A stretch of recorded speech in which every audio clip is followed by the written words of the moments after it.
Hey guys, Destiny here, and this episode is just a little bit different from what we typically do on the Creators MBA podcast.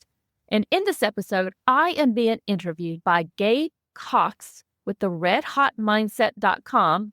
And this interview was in the Grow Your Biz Without Social Media Summit.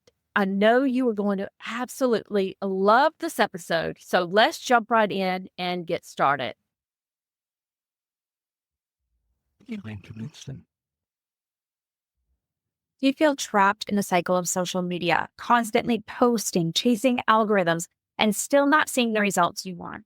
What if I told you there's a better way to grow your business and make money every time you hit send? In this chat, I'm joined by Dr. Destiny Cox, a certified business growth coach who helps digital product entrepreneurs 10 times their revenue without being glued to their screens. She's sharing her journey of breaking free from social media obligations while building 3 successful brands, plus her proven framework for monetizing email newsletters. Destiny has been featured in Billion Success, Authority Magazine, Thrive Global, and tons of business-minded podcasts. If you're ready to learn how to grow your business without the social media grind, then this is for you. Let's dive in. Hey, Destiny, so good to have you here. I'm super excited about this conversation with you. Gabe, I'm also super excited and I can't wait to kind of delve into all of this with you. We're going to be talking about one of my favorite subjects here today. I have been secretly following you for a while. I love your newsletters. And this is one of the reasons I wanted to have you talk on this topic, because you know how to get readers, you know how to get people to read your newsletters. And maybe we can even talk about open rates and things like that if we want to get geeky about it. But what I see is that really many entrepreneurs feel trapped by social media algorithms, which is one of the reasons that we're doing this here. I want to hear a little from you. Can you walk us through how you made the decision to focus on email marketing more specifically, and maybe even what immediate changes you saw in your business because of relying more on email marketing than on social media? This is a great question. And I'll just kind of take you back years ago. We're all like pressed for time. There's only so much time in a day. And as I was kind of analyzing my time and the ROI I was getting on it, what I realized was all the time that I was spending or trying to spend on social media to get people, either back to my email list or getting clients from that or selling my digital products from that, it just wasn't working. It really wasn't giving me the ROI on my time. So I was like, you know what? That's not working. I'm not going to do that anymore. So I'm going to really focus on email marketing. And that's when I saw a change. And then we can dig into kind of all the changes I've made over the years and some of the challenges, quite frankly, that I've even had with email marketing. I didn't have a lot of time. I'm a busy mom, like probably everybody else kind of listening here. And I only had so much time to spend on my business. So I really had to analyze and dig in. Where was I going to get the most ROI for that? That makes a lot of sense. So now that you focus on email marketing more than social media, I'd love to hear, what is your business relationship with social media now? Do you use it? How do you use it? Great question, because I do have several different brands and businesses that I own and manage. And one of them is Hobby School. And in Hobby School, we do have a fairly large Facebook group there that we use for our events because we run online learning summits throughout the year. So we do use that. We do have like a Facebook page and an Instagram account for that. The main reason why we do still post on social media in Hobby School is that is a brand that I am planning to sell, Lord willing.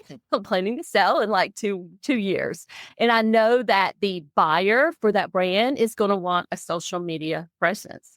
It's mostly there just to, have a presence there so that when the buyer comes, that he or she sees that we have a presence on social media and, obviously they like that.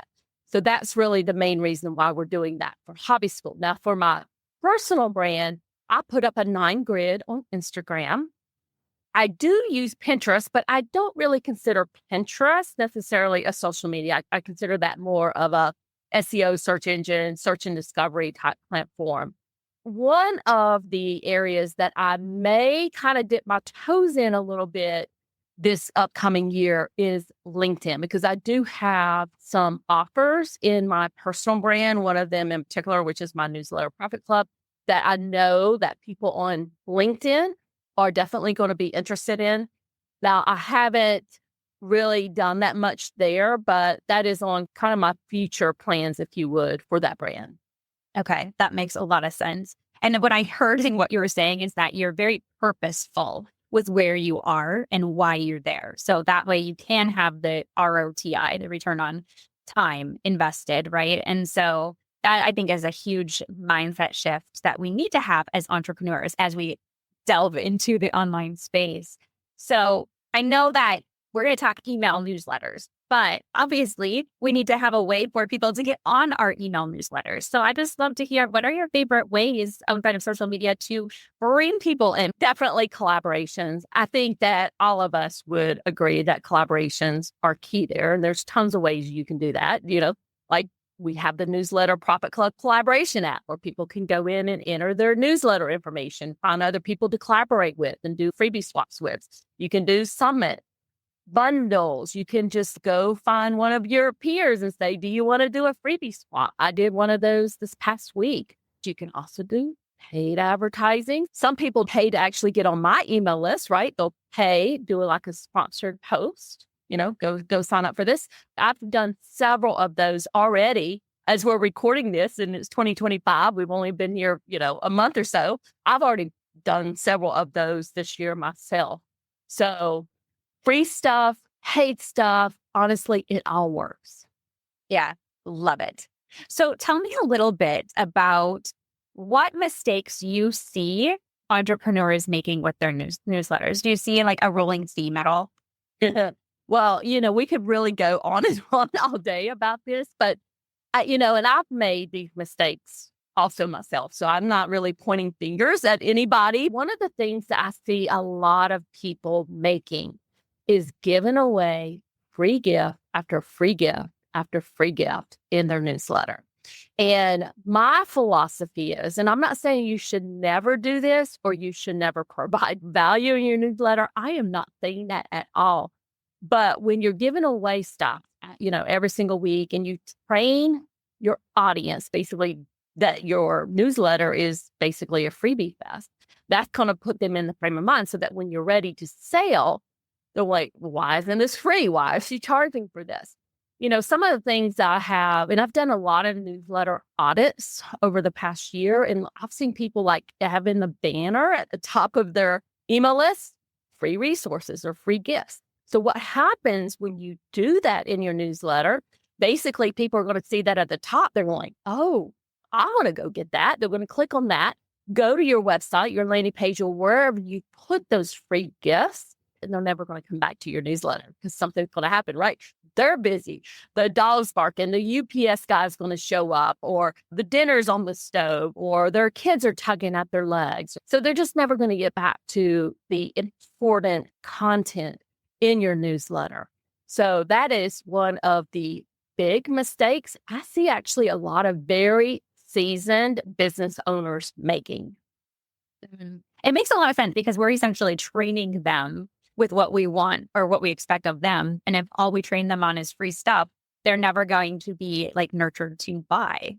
So how did you flip the script on traditional newsletter thinking? So maybe we start with what is traditional newsletter thinking? Like what are most people doing? But then how did you change your mindset on it? Yeah. So basically what was happening is I wasn't seeing results in my email marketing, right? So, sending out offers, not making as many sales as I thought I would make. And I was following all of what I would call kind of the traditional advice that is out there in this online business world, creator marketing. And that was, send out your main piece of content. For me, that was a podcast episode, right? So send out your main piece of content to your audience, giving them a ton of value. They will be warm and nurtured, right? And ready to buy from you. Well, what was happening, and I saw this in my own behavior, so it's very normal out there. I was seeing their weekly email coming up, and I knew it was their latest podcast episode. I'm like, well, I'll go listen to that if I want to. when I'm in my car taking my kids to school or working out or whatever, I don't need to open up this email. And so something clicked in me, and I kind of put my marketing college professor on because I do still teach at the graduate level, teach marketing courses there. And I'm like, I'm going to go do a research study. So I conducted a 6-month research study and really looked at all of these, what I would call these really newsletter type businesses, people who had set up email newsletter and that was their main product, like the Morning Brew, the Hustle, those type of big type newsletter businesses. And I'm like, what are they doing differently? Because a lot of these have sold these newsletter businesses for millions of dollars. And I'm like, that just seemed crazy to me. It's just a newsletter. It's just an email platform. And they're, selling these businesses. I'm like, they've got to be doing something differently. So I kind of dug into that and did that 6-month study. And I came away with a lot of ahas, and really just everything changed, quite frankly, about how I viewed and approached email marketing. And one of them was what I designed. It's called my mini magazine method. And it really kind of goes back to when you think about, and I'm kind of dating myself a little bit here, but when I was like in high school and the Cosmo would come in your mailbox, you like run out there and you would like open it up and, go to this section or go to this section and go to this section. That's what these newsletter operators are doing in these newsletters. They're kind of recreating these old timey type newsletters. And that's really, what changed. And that's kind of really just changed everything for me. Yeah, I love that. And the idea of having a newsletter that you can sell, like a brand that you can sell because of people engaging and wanting what's inside, I think that's really, really intriguing. So I know you've mentioned making money every time that you hit send on an email. Can you walk me through a little bit about an example of what one might look like? So there's a lot of different ways that you can monetize your newsletter. And some of these I do every week. Some of them I kind of pick and choose. It kind of really just depends on what my promotional strategy is or what I'm promoting for that week. So some options are, and I've done all of these recently, like in the past few weeks, I've had a sponsored post. So somebody has actually paid me to put their free gift or whatever, like Get Response. We did that it was like a side hustle kit. We did that for our hobby school brand here recently. So they actually paid me to send that out, and they will pay really, really good money to get in front of your audience. So if people are out there saying, I didn't even know you could do that. Well, I didn't either. And when I found out how to do it and where to find people that could find me to pay me to do it, it really did change things. So that's one thing. Now, a lot of us are familiar with affiliate marketing. So that's another way. If you have like a section in your newsletter, I'm going to make something up. Maybe it's like tool of the week or something. You could have a teaching section in there that kind of teaches them a little bit about how you're using that tool, obviously, and have that in there. So it's just one section in your newsletter, something short, sweet, but you're really making it valuable and also promoting that particular offer to make money every time I send out would just be my own like digital products or services or whatever I'm promoting there. And I almost do that every single week, so that's, something I would put in there, but I'm very strategic about how I do that. So like, for instance, in my Creators MBA newsletter, I have a section that's called Bookmark Worthy. And in that section, that's like kind of the meat of that newsletter. And I want to make sure that people walk away after they read that. They're like, that was worth me opening up that newsletter. So it's something truly super valuable and that I've covered in there. And I might have a little promotion, like if you want to know more, you can do this type thing.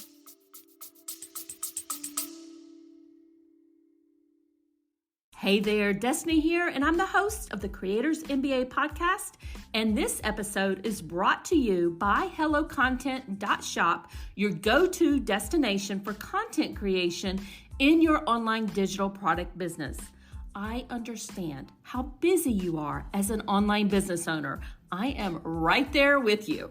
And that is why I have filled our Hello Content Shopify store with low-cost digital products that you can use as a lead magnet or part of your paid programs like your online courses or memberships. We also have marketing templates like email swipe files and social media templates designed to save you time and money. So whether you're looking to streamline your content strategy, enhance your digital products, or just save some precious time, I've got you covered, my friend. Now visit the hellocontent.shop today and take the first step towards effortless content creation. I love those ideas. And even just the sponsorship idea, that's actually newer to me, like a newer concept. I've done a lot of lead magnet swaps, which is great, freebies. But the idea of starting with a sponsorship, somebody wanting to pay me to be in my newsletter, it's a pretty cool thing. Like, I want to kind of, I know other people are going, how do you do that? So can you break down just what that looks like and maybe how you can pitch it, or how do you find sponsors? In January, I made $3,000 by doing just that. And it was really just putting a section in my newsletter that was, either a lead magnet or something that they were wanting to promote. Maybe it was a webinar or something. So between both of the newsletters I made $3,000. So definitely can do it. Now, how do they find you? I'll just walk you through how some of these people found me. One was through the ad creator network for ConvertKit. They reached out to me saying, and this was actually for my hobby school newsletter. They said, Tim Ferriss wants to sponsor your newsletter. Here's what you're going to do. And they gave me everything. So I just had to put the snippet in the newsletter. So that was one. Another person reached out of the blue. So I don't know. I actually don't know where they found me. And they wanted me to promote a webinar for them. That was for the selfpublishing.com.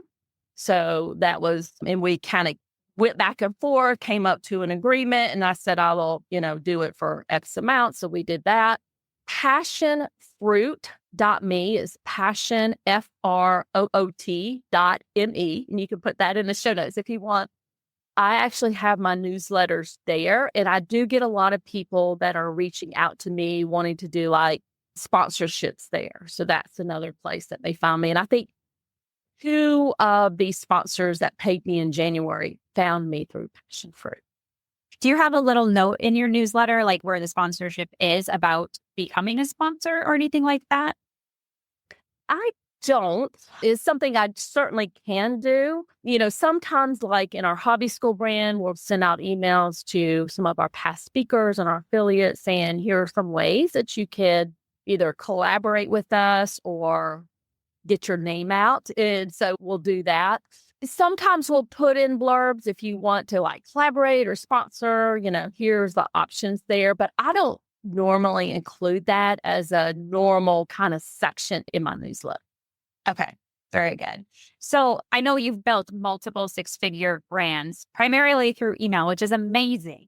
So I'd love to hear, do you have any other secrets or tips to keeping subscribers engaged and eager to open up your emails?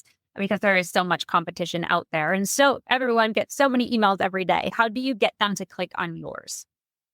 The first thing that you need to build up is your reputation. That's really why or why not they're going to open it. So that goes back to kind of creating that valuable content that I referred to earlier. So you really want to make sure that you are teaching directly in there. You're providing that. I'm not saying that I don't include links to my podcast episodes, because I certainly do, but that's just not the complete topic, right? In your newsletter, you have other things in your newsletter that's valuable for them. So you want them, when they see your name in that inbox, you want them to say, okay, this is worth my attention. And then, of course, subject lines are always very important, because that kind of gives them a little sneak peek in terms of what's in your newsletter. Always make, that preview text, make sure you're always using that. Another mistake, actually, I probably should bring up that I see a lot of people making for the newsletter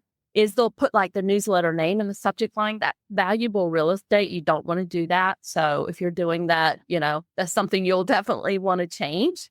And then, it just goes back to that valuable content.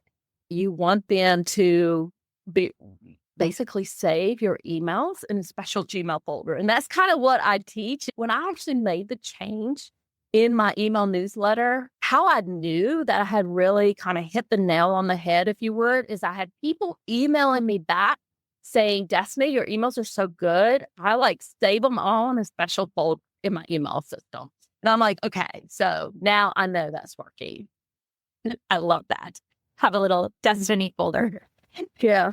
I need a Gabe folder. So There once you I hear go. that, that's really interesting about the subject line, because I have seen some people say it's kind of their curated newsletter. So it always has their newsletter name. But I feel like that might become more, people get kind of a little numb to that at some point. And maybe that's the reason that it is a mistake, or what is the kind of the thought process behind that? So they know that it's your newsletter, right? Because they see your name. So you don't have to tell them that. The only time I actually do that is when I'm sending out a member email. So for my digital product growth lab, or, my part-time passion club and hobby school, I want them to know that that's a member email. So I want them to know that different, that they really, really, need to open it, that it contains important information about their program. But that's the only time I ever include something like that in the subject line. Okay. I do the same thing for students, because I just want them to know that it's the openness, because it's important for your membership or the course that you're working on or whatever it is. So very good. Now let's talk about measuring success. How can we measure success with our newsletter? Is it just open rates? Are there other things to think about? I think what you even just mentioned, somebody replying and saying, I have a folder for your newsletters because they're so good. What are some indicators? Well, certainly replies. I mean, when people are kind of having that conversation with you, I think that's very important. Open rates, sometimes they're just hard to measure, right? We don't really know if that open rate is really giving us a right open rate.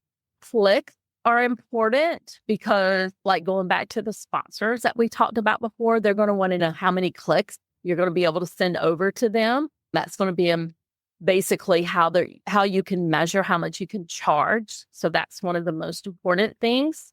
But just the clicks, the replies, and how much you're making, right? I mean, you want to know how much you're making. Whenever I send out an email, I'm like, okay, I think I might be able to make, whatever, $1,000 from this email. That's important to me. Yeah, that makes a lot of sense. And success is so measured different ways than just the numbers. So, and yeah, sales coming through and a sale that came from that email because I know I promoted it, right? Just all the different things that can come from it, and the impact and the ripple effect you can have just with your newsletter, which is really cool. Well, let's talk a little bit about transitioning to an email first business model. So for those who are feeling overwhelmed by social media or whatever marketing strategies they're doing, what would be your first steps or your first tips to give to someone who is I want to transition to this, what Destiny's talking about, email first business model? Yeah, the first thing is to grow your email list with your ideal customer. And I think that one of the fastest ways to do that and easiest ways would be just to go somebody that has your ideal customer on their email list and just maybe do a collab with them. That's really one of the easiest ways to get started. Obviously, you can do the summit speaking, the bundle collab, and those are also good ways to get started too. But that's what I would do, is just focus on growing my email list. And then from there, I just want you to be very strategic about your email marketing, right? Think about what the purpose is of each email, what you're trying to promote in that email, how you can do that mix of promotion and value, because you always want to make sure you're providing that value too in your email newsletters. And I do want to make a distinction here, because I think this is important. We are specifically talking about your weekly newsletter, promotion that you're doing to launch an offer. Like what I'm doing right now in Hobby School, I'm in the middle of launching our part-time passion club. So those emails I'm sending out, those are my newsletters. Those are very, very sales focused with the bonuses and the urgency and all that. I'm not talking about what we're talking about here today is your email newsletters. Yeah, that's a good distinction to have because there are different purposes for specific promotions and how often you're sending and what's inside it, right? So if we have a podcast or a YouTube channel or a blog, how are you incorporating that into your magazine newsletter style so that it's still in there and can give the value, but it's not the main part of the email? Yeah, so great question. So I have a section like in my Creators MBA newsletter that's for the podcast. But I know and I realize based on human behavior that they're not necessarily going to go from there and just go directly and listen to that podcast. It's more just kind of planting the seed saying, oh, okay, that sounds interesting. I want to make sure that I go listen to that when I'm walking my dog or whatever. And actually, I'm trying to think, it was HubSpot, I think, when I was kind of doing some of this research, they actually stopped including links from their newsletter to their YouTube channel because it was messing up the algorithm to their YouTube channel. And let me explain why that was happening, because I think this is important. Basically, when you think about behavior of somebody when they're reading or kind of where their mindset is when they're reading an email, they're not necessarily in the mindset to go watch a 30-minute YouTube video, right? So basically what was happening is when they were sending traffic from their newsletter to YouTube and people were going there and they were just bouncing off, right? Because they weren't ready. They weren't in that mindset to watch that video. When they stopped doing that, and then let that new video and let the YouTube algorithm kind of do its thing, it helps build their channel. And not saying that they wouldn't go back to that video like 2 weeks later or a week later and point people to it after it kind of build up, the algorithm had done its work. Oh, very good. Let's make this really practical. What's one simple change that listeners could take today to improve their newsletter's performance? If they could only just do one thing today, what would it be? If they could only do one thing, and I'm going to make the assumption that they're sending out their newsletter on a regular basis. Now, I think that weekly is kind of ideal. If you're not doing it on a weekly basis, to me, that's kind of the minimum for most of us, for most newsletters out there, because you want to stay top of mind. So let's assume that everybody's already doing that. Then the next thing I would do is map out your promotional schedule. So map it out for the next 3 months, and you're going to use that as the basis for your email content. So whatever you're trying to promote that particular week, your newsletter content needs to be able to weave all of that in kind of naturally in a non-salesy type of way, and that's going to help you kind of promote those offers.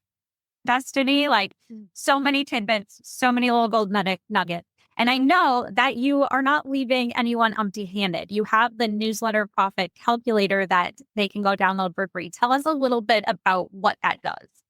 Yeah, so I wanted people to really kind of dig in and analyze how much they can actually make from each newsletter they send out. And we talked about some of the ways here today. So there's different ways you can monetize, but basically what this calculator will allow you to do based on how many people you have on your email list, your open rate, click-through rates, that sort of thing, and what you're wanting to monetize, it will help you analyze or kind of predict, if you would, how much money you can make from each newsletter. I love it. And if you download it, you get to see Destiny's newsletters in real time and see how she's formatting them to be magazine style, to be engaging, and all of the things. So if anyone wants to connect further with you, what's the best place for them to find you?